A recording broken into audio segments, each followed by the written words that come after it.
Sing to me, oh Muse. The Odyssey, an original adaptation written and retold for you by Jon Buckeridge. Chapter 8. The Witch. Eurycleia ran through the hall. Well, perhaps run was something of an overstatement. She was well past the age where running was either enjoyable or desirable, and was steadily reaching the stage where it was nigh on impossible. So Eurycleia jigged through the hall at a pace somewhat faster than walking, while the dervish of the Ithacan palace whirled around her. She was abruptly brought up short as a spear, an actual spear, lodged itself into the wall in front of her. The spear shaft thrummed a mere handspan from her neck. Turning her head, she summoned her most withering glare and directed it at the thrower. To his credit, he had the good grace to look ashamed, but it didn't stop his compatriots running to the far wall and hauling down other spears to throw. "That was a rubbish shot," yelled one of them at the spear thrower. "You were way off target there, almost had the old bag's head off. Here, let us have a go." With as much dignity as she could manage, Eurycleia ducked under the spear and scampered on along the hall. Staggering up the stairs, she knocked at Penelope's door and, without waiting for an answer, bustled through it. "My lady," she announced to the startled Penelope, "a message from Telemachus. He's in Sparta, he's safe, he's well looked after, and he's coming home with news of Odysseus." A sharp angle in Penelope's shoulders seemed to melt away as the tension that she had been holding disappeared. "Thank the gods," she breathed. "He's safe." Abruptly, the tension was back and her shoulders sprang rigid. "Does he say if it's good news of Odysseus, or bad?" "No word, my lady," replied Eurycleia. "No doubt he didn't want to run the risk of his message being intercepted by them lot." She motioned to the hall in a manner that left no lack of clarity as to her thoughts on the occupants, and let out such a string of curses that Penelope's eyes flew wide. "Nanny!" she gasped, scandalised, but there was already a smile creeping to the corner of her mouth. "That's a good one. I must remember that." But abruptly the smile faded, and Penelope seemed to shrink in on herself. "In truth, Nanny, I don't hold out much hope that Odysseus is alive. It's been so long since the war ended." She took a deep breath and let it out, and as she did, a coldness came into her eyes as she settled on a resolution. She nodded to herself. "No. When Telemachus returns, I shall ask for his help in choosing one of the suitors." She stood and looked out through the still open doors towards the great hall. They're none of them a patch on Odysseus, but things can't continue the way they are any longer. She did not know it, but far away from her, Odysseus was looking out over another hall in Phaeacia as he told them his story. The hall had fallen into a shocked and heartbroken silence as Odysseus had wept, telling the tale of the murder of his men by ravenous giants. Now they stared at him with sympathetic eyes as he continued. "Mercifully," he said as he gulped back the lump in his throat, "as we left the Giant's Isle, the winds died down and we floated safely for a while. But we were a fleet of 12 ships reduced to a single boat, and we felt nothing short of hopeless." "And this is when you landed on the Isle of the nymph Calypso?" asked Arete, queen of the Phaeacians. She was clearly deeply engrossed in Odysseus's story. "No, my lady," replied Odysseus, "not yet. We still had a long journey left before meeting her." His eyes wandered from the people around him, and he looked into the past instead. "A journey to Hades and back," he muttered. And Odysseus remembered. After escaping the island of the giants, Odysseus and his men had no will to carry on, and they let the ship drift, not caring where it went. After a few hours, though, Odysseus dragged himself to his feet and to his senses. "We should find land for the night, and there we can hold a funeral for our fallen friends." Scanning the horizon, he saw an island. "There," he said, pointing. "We head there."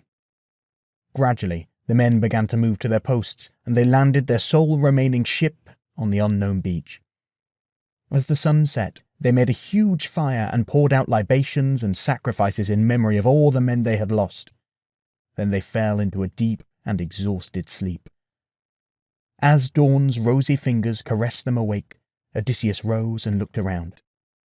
"Eurylochus," he said, "take 10 men and scout out this island. Let's find out where we've landed." So Eurylochus and his men set off while Odysseus made camp. Let's follow Eurylochus now, as he and his men searched the island.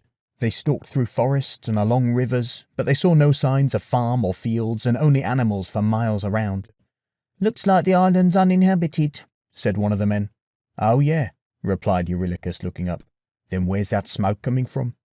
Following his outstretched finger, they looked at a thin stream of white smoke on the hills, and they set out to investigate. Eventually, they came to a richly made home. It was the only building they had seen on the island, but it looked beautiful and very inviting. As they crept towards it, though, a low growl brought the men up short. All around the house were wolves, bears, lions, dogs, and as they saw the men, they began to growl low and long. Eurylochus and his men were just beginning to back off slowly, never taking their eyes off the creatures, when a voice called out, "Down, boys!" And instantly, the animals fell silent. Looking round, the men saw the owner of the voice and froze. She was, without a doubt, the most beautiful woman they had ever seen. Eurylochus had heard stories of the beauty of goddesses and how mere mortals paled in comparison, but he hadn't quite believed them. Until now. "Don't mind my little pets," the woman went on. "They shan't harm you now. They know their place. My name is Circe. This is my island. Do come into my home. Let me offer you some food and some drink." She made a little beckoning motion that seemed ever so inviting, and as she turned to go inside, there was a curve to her hip that made the offer complete. As one, the men started forward, but as they neared the door, Eurylochus thought back to the islands they had visited since leaving Troy. How nothing was ever what it seemed, how only fools rush in. He stepped back and tried to stop the others, but they shrugged him off and went inside.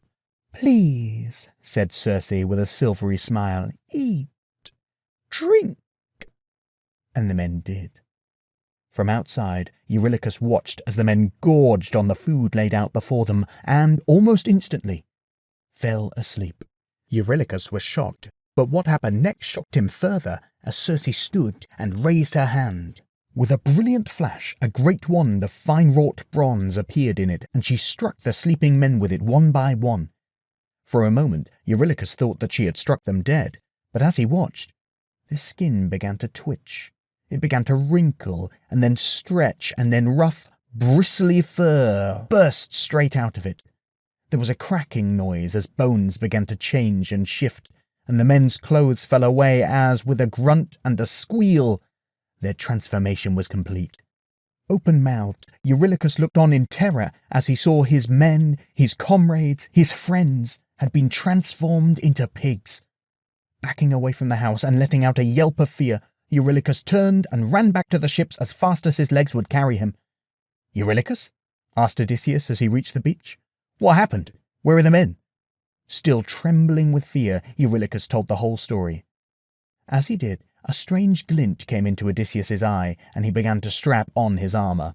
"Stay here, men," said the great leader. "I won't risk a single man more of you, but nor shall I leave these men to their fate." And with that, he strode off into the woods.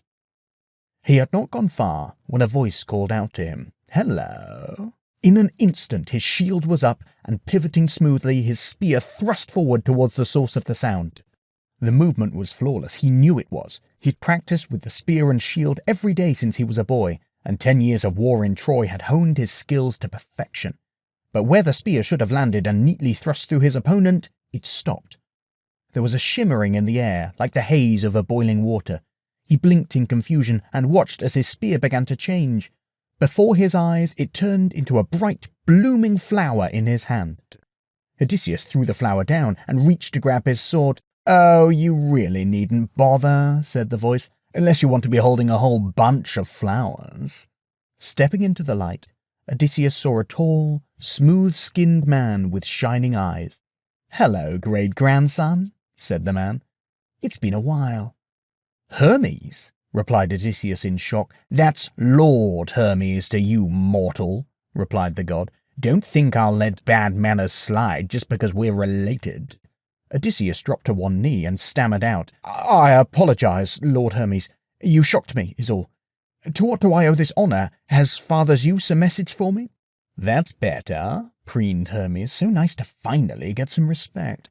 No, I'm not here on Zeus's business, but you do have a sponsor on Olympus who's asked me to lend you a hand.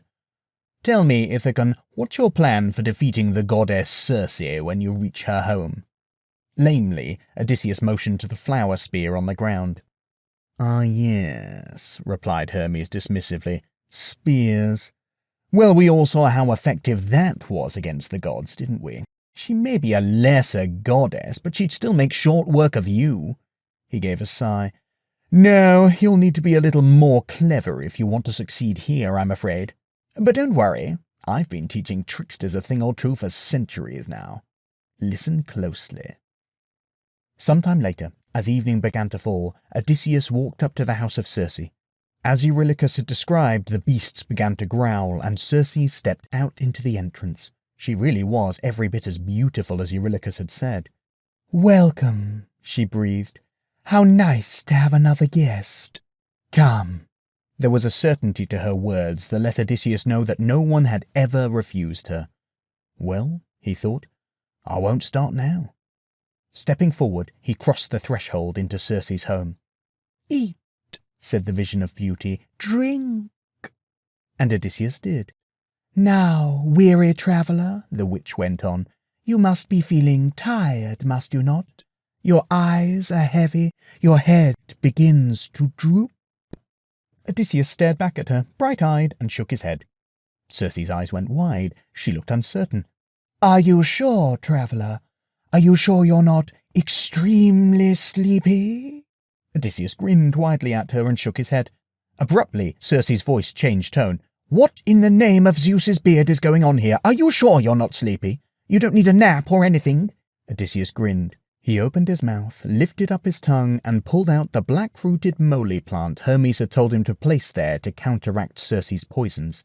Circe's eyes grew wider still, and her hand flew to her mouth. "Who told you of that?" she gasped, and raised her hand high to summon her wand. But this was the moment Odysseus had been waiting for. Everything so far had been calculated to keep her uncertain and off balance. There was a bright flash of light as Circe's wand appeared, and Odysseus leapt across the table and grabbed hold of it. Wrenching it from her grasp, he turned it towards her, and the nymph cowered back and huddled on the floor by the wall. "No, no, please!" she cried out. "Please don't kill me! I'll do anything you want." "Anything?" Odysseus looked at her and raised the wand to strike. "I want my men back, you witch!" Back in the great hall at Phaeacia, Queen Arete couldn't hold her passion back a moment longer. "Good show, Odysseus!" she yelled, leaping to her feet. "And did you smite her down?" Odysseus smiled at her softly.